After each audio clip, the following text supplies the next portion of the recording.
The grass was still wet when they began to arrive. Before the cameras, before the chanting, before the headlines that would claw their way into history. It started with quiet footsteps, soles pressing into the earth of the university quad, where yesterday students had lazed between classes, laughed under trees, and sipped overpriced coffees while scrolling through filtered outrage. But not today. Today, a current ran through the soil, a hum in the air, almost like static, like the space knew what was coming. Signs sharpied in dorm rooms and painted in activist houses began to bloom like angry petals across the field. Climate justice now. No planet B. Act like your house is on fire. Faces followed. Young faces, sun-kissed and sleep-deprived, lit by something brighter than adrenaline. Phones already rolling, live streams capturing a sunrise heavy with purpose. They had come from San Diego to Sacramento, by bus, by train, some even by borrowed cars with back seats stuffed with granola bars, sleeping bags, and posters. The rally had a name, Voices for the Future, but it was more than a name now. It had become a magnet, pulling in every thread of youthful urgency, every raw scream that had once been stifled in comment sections or ignored in classrooms. And at the heart of this gathering, one voice, one name, a girl who had become a symbol, Greta Thunberg. She hadn't spoken yet, but her presence buzzed louder than the campus security drones overhead. Yet underneath that anticipation, there was a fracture. A quiet, whispered question passed between clicks and circles like contraband. Did you hear who else they invited?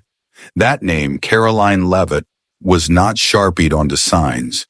It was printed on flyers that had been torn down as fast as they were stapled up, crossed out, burned, memed, canceled. She wasn't just unexpected. She was unwanted. And yet the organizers had insisted. We need to hear all sides, they said. The future must include the uncomfortable. Not everyone agreed. The hashtag #disinvite Caroline spread faster than wildfire through the digital brush. 2 days. That's all it took. 2 days for the internet to twist itself into a knot of fury. And yet, she was still on the schedule. Some thought it was bravery, others betrayal.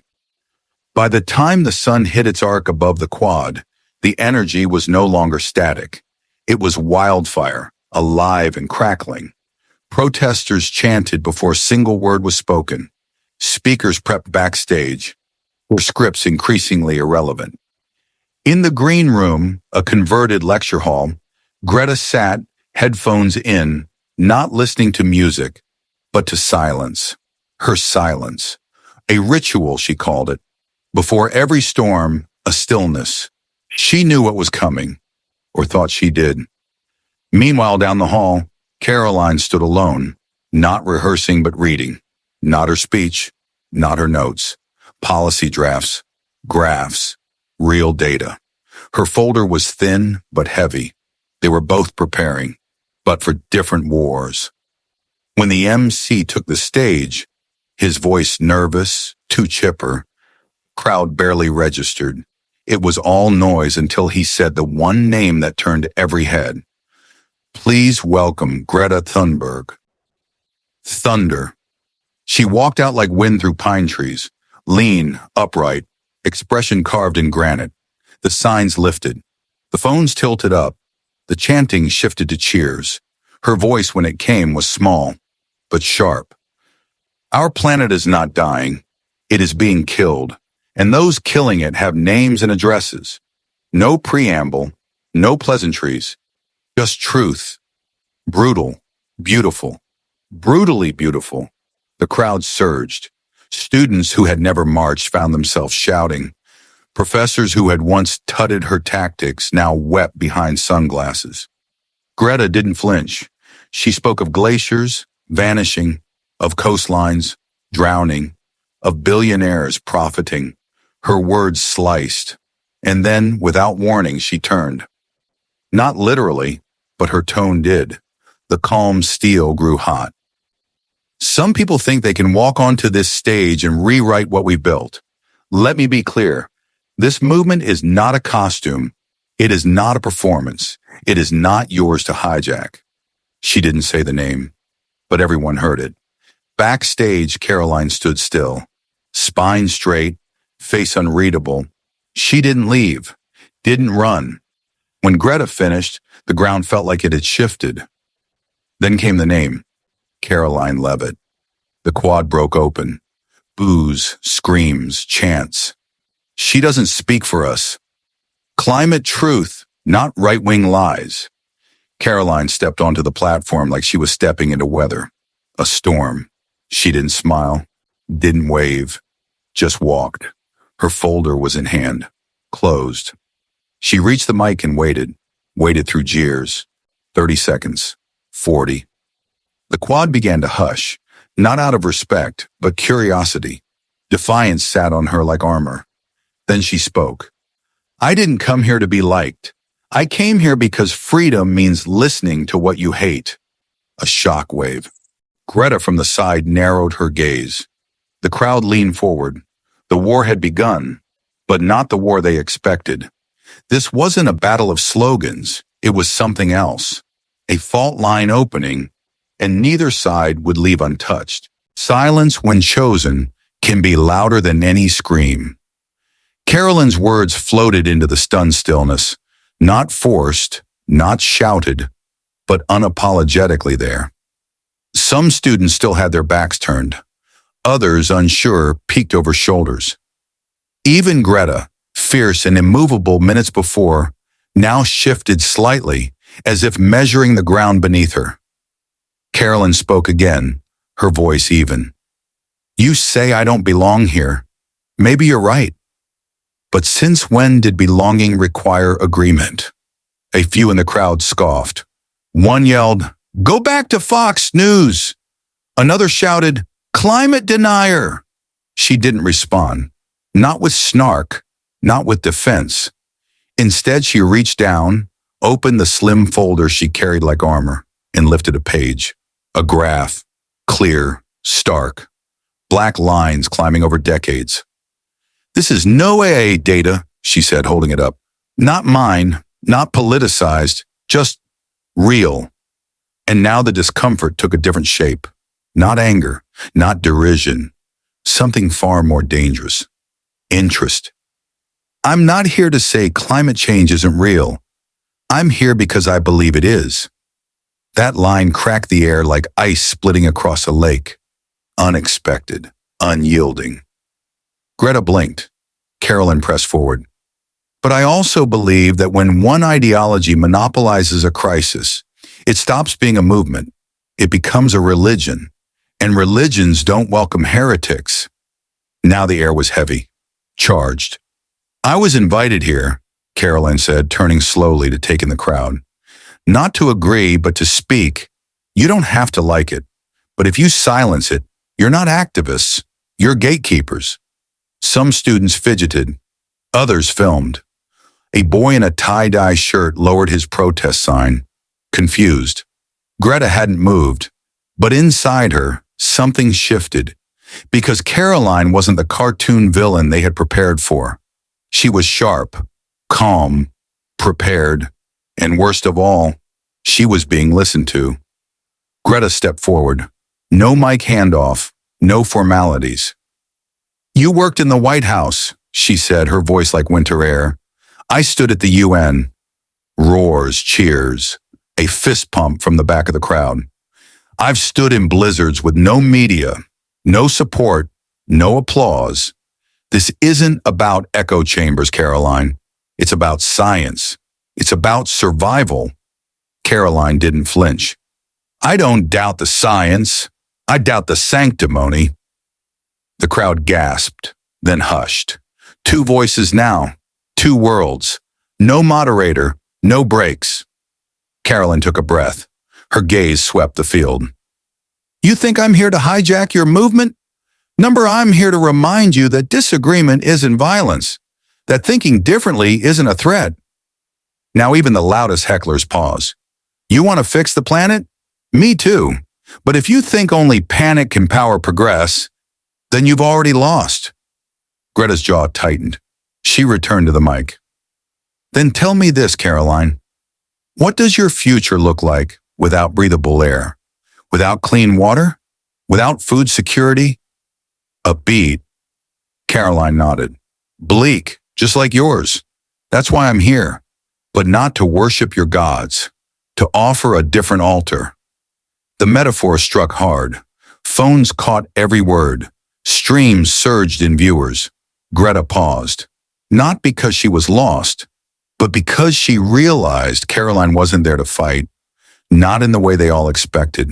She was there to stay. And slowly, painfully, undeniably, the crowd began to listen. The fire wasn't spreading. It was changing color. The tension didn't break. It solidified. Caroline and Greta stood on the same stage, not as caricatures or talking heads, but as people. Flesh and voice, conviction and fear. The crowd, caught between fury and fascination, swayed like a field of grain before a storm. Every phone was up now, not out of performative outrage, but because something real was happening and no one dared blink. Greta stepped back slightly from her podium. Her expression had shifted, not softened, but reconfigured. Less of the warrior, more of the witness, as if she, too, was beginning to wonder. What happens when your opponent doesn't follow the script you wrote for them? Caroline took in a slow breath. Not dramatic, intentional.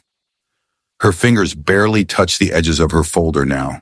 What had once seemed her only shield now rested like a relic from an earlier version of this confrontation. I was told I'd be booed, she said, voice calm but edged with steel. I was warned I'd be shouted off stage, but no one told me I'd be listened to. The silence that met her words wasn't agreement. It wasn't endorsement. It was heavier. It was consideration. Let me be clear, she continued, locking eyes with the front row. I don't expect you to adopt my beliefs. I don't want to win you over like a politician begging for a vote. I'm not here to seduce your values. I'm here to interrogate them. A ripple moved through the students closest to the stage. Some shifted uncomfortably. Others leaned forward. I was raised in a country that told me I could speak freely, she said.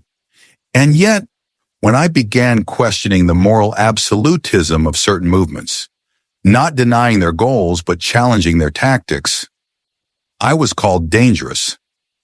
She didn't shout. Her voice remained even, but every word carried the weight of someone who had been waiting to say it for far too long. The danger, she added, isn't disagreement. It's the absence of it. It's when we surround ourselves with only those who nod, clap, and retweet. A chant tried to rise, half-hearted, disorganized, but it collapsed under its own awkwardness. The energy had changed. Backstage, the event organizers exchanged worried glances. This wasn't the disaster they had feared. It was worse. It was nuance. And nuance didn't fit neatly on posters. Caroline scanned the audience. She wasn't pacing, but her presence moved. Her eyes met eyes. Her pauses felt like invitations, not voids. I'm not here to tell you climate change isn't real. I know it is. But I'm also not going to pretend that our solutions should be exempt from scrutiny. She turned slightly, now speaking to Greta as much as the audience. You've inspired millions, Greta. You've challenged apathy. But you've also helped construct a moral hierarchy that says anyone who doesn't speak your exact language is unworthy. And I'm here to say that's not activism. That's exclusion. Gasps, murmurs, but not dismissal. Greta's jaw twitched, but her lips didn't part. She was listening now, truly listening. I've sat across from oil lobbyists, Caroline said. I've argued with CEOs who thought profit was oxygen. Don't mistake me for them. Don't mistake difference for denial. Now the chant came again, but it wasn't against her. It was against the noise. Let them speak, Let them speak. Caroline smiled just slightly, not smug, grateful. She turned to Greta fully now. I know what it's like to feel alone on the stage, to speak into silence, to stand while everyone around you wishes you'd sit. So I see you. I've always seen you. But today, finally, you're seeing me. Greta stepped forward again. Her voice, when it came, was quieter. I never said you couldn't speak. I questioned why you would want to. Why you would come to a place that sees your politics as a threat. Caroline nodded. Because that's where the truth lives. In the tension. In the discomfort. They stared at each other. Not in challenge. In recognition. I came to fight, Greta admitted. I didn't come to share. And I came to be heard, Caroline said. Not to convert. Just to be allowed to exist. Another silence. But this one didn't buzz with tension. It settled with resonance. The audience, some crying, some filming, some frozen, sat in a collective hush. No slogans, no applause. Just a moment. Human, heavy, honest. Greta placed a hand on her podium, then stepped back. I don't agree with you, she said. Not about tactics, not about politics, but I agree with this. A future built only on echoes is no future at all. Caroline didn't respond. She didn't have to. The truth had already landed. The quad didn't roar. It breathed. For the first time all day, the energy wasn't electric. It was still. And stillness, unlike silence, speaks volumes. No chants, no hashtags screamed into the void. Just air thick with something unfamiliar. Reflection. Caroline stepped back from the podium. Her fingers no longer gripped the edge like a lifeline. She didn't need to hold on. The room, this open sky amphitheater of sweat and ideology, had started to hold itself up. Greta turned to her. For a moment, neither girl looked like an avatar of a movement. They looked like people, young, unbreakable, breakable, human, and the crowd saw it too. This wasn't a debate, not anymore. It was a reckoning, one that started in whispers. Back near the fountain, a group of first years, still fresh in their beliefs, exchanged glances. One of them, a girl in a denim jacket with climate pins stuck like armor across her chest, turned to her friend and said, barely audible, "She's not what I thought. Not Greta. Caroline." At the edge of the crowd, a boy in a vintage NASA hoodie quietly lowered his protest sign. Not because he agreed, because he didn't know anymore. And that made him want to listen harder. From her podium, Greta scanned the faces. She wasn't looking for applause. She was searching. For what exactly, even she didn't know. Perhaps she was searching for the courage to let something unfamiliar inside. She found it in the voice that rose unexpectedly from the back. A girl, young, nervous. Let her finish. That was all she said. Not a statement of belief. A request. A plea even. The crowd stilled further. Heads turned. The chant came again. Not loud, but steady. Let them speak. Let them speak. No one knew who started it. That was the point. Movements don't always begin with volume. Sometimes they begin with permission. Caroline heard it, and she didn't smile. That wasn't her style. She nodded once. Then she picked up her folder again. But this time it wasn't a shield. It was an offering.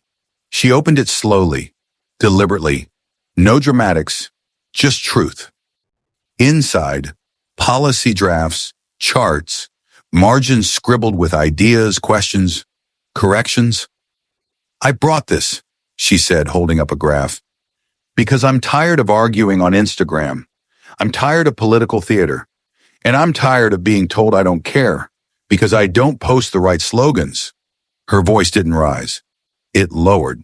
That made people listen more. I've debated congressmen.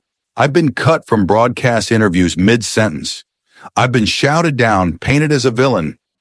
But I'm still here because whether you believe it or not, I care about the same planet you do. The words weren't soft. They were resolute. And the crowd, for the first time, didn't interrupt. They watched, listened, filmed, but not with irony, with intention. Greta stood still, her hands gripping the edge of her podium, white-knuckled. But she didn't interrupt, because she knew this was no longer her stage alone. Caroline looked out. Her gaze was clear, measured, powerful. "You want the truth?" she asked. "The system you're fighting, the one choking the planet, is the same system that will absorb you if you don't learn to question everything, including your own side." The audience didn't know how to react. Some looked shaken, others liberated. That's when Greta finally spoke again. Not to rebut, to reflect. She leaned into the mic. Her voice was different now, measured, still burning, but not ablaze. "We're not here to silence, we're here to act. But climate change, it isn't just a debate, it's a crisis." Caroline nodded, and in that moment, something impossible happened. Agreement, not total, not political, human. "I didn't mean to gatekeep this movement," Greta added, "but I have to ask, what's the point of a stage if it welcomes those who've tried to dismantle the work we built?" She didn't say it with venom, she said it with fear. Fear that all of it, the marches, the speeches, the sacrifices, could be undone. Caroline stepped forward, not to attack, to answer. "Maybe the point is to test the strength of your ideas, to prove they hold up, even when challenged." Greta didn't speak, but she heard it. So did everyone else. A long silence settled over the crowd, and in that silence, for one flickering moment, ideology gave way to integrity. That was when Greta turned, faced the audience. Her voice didn't quake, but it carried weight. "She stays," and the crowd broke, not in riot, in response. Some clapped, others gasped, many just stared, mouths half open, unsure of what they had just witnessed. Because it wasn't a concession, it was courage. Greta hadn't surrendered. She had created space. And Caroline, for her part, didn't gloat. She didn't high-five her staff backstage. She didn't spin. She simply stood there, straight, quiet, complete.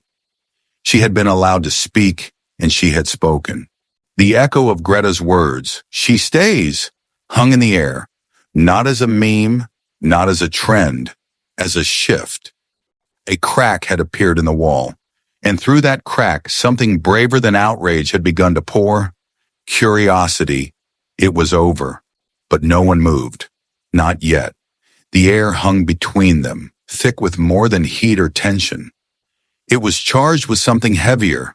Hope, maybe, or fear of what hope could demand. Greta and Caroline stood on opposite sides of the platform, still apart, but the space between them no longer felt like a battlefield. It felt like a question, a challenge. What now? A student near the front rose slowly to their feet, not to speak, just to stand. Another joined, then another, until the crowd was a sea of people, silent, standing, waiting. Not for a winner, for what came next. Caroline looked out. She had never craved applause, and she didn't expect it now. What she saw instead was better.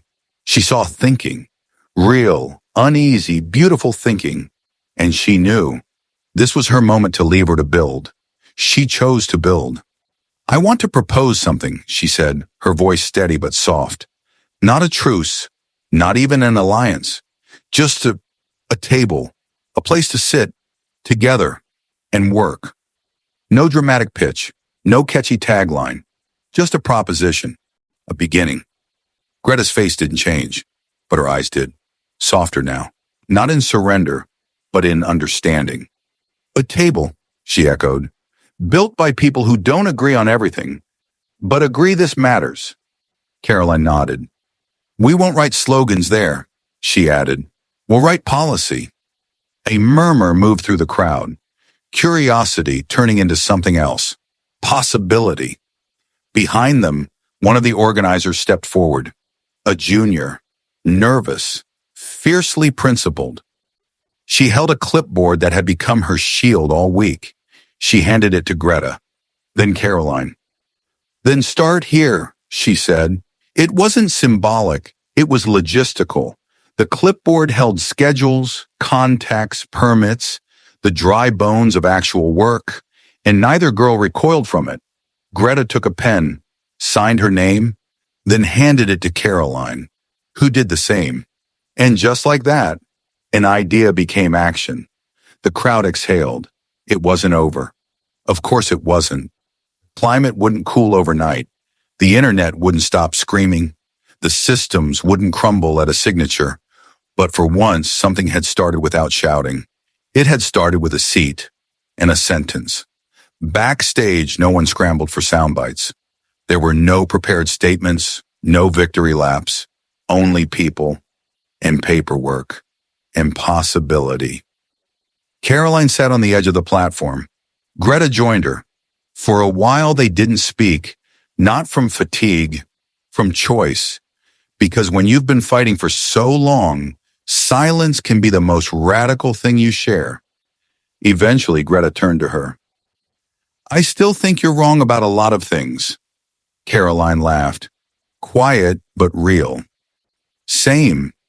They looked at each other and smiled. Not because they agreed, because they didn't have to. They had seen each other truly and not looked away. Farther out, the quad had become alive again.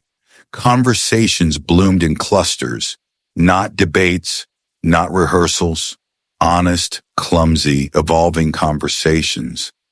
People with signs talked to people with spreadsheets. People who had marched beside Greta now leaned into Caroline's notes. People who had shouted now asked questions. It was imperfect. It was awkward. It was everything a movement should be when it grows. A professor stood at the edge of the crowd watching. He whispered to no one in particular. This is the work." He was right. This was the work, not the protest, not the platform, the practice. Greta rose, stretching her arms. "We'll get shredded online," she said. Caroline stood beside her. "Already happening, I'm sure." They didn't flinch, because the world they wanted couldn't be built from likes, only from labor. And labor takes hands, even opposite ones, especially opposite ones. From the far side of the crowd, someone shouted, "Are you starting a new movement?" Greta paused, looked at Caroline, then said, "No, we're fixing the old one."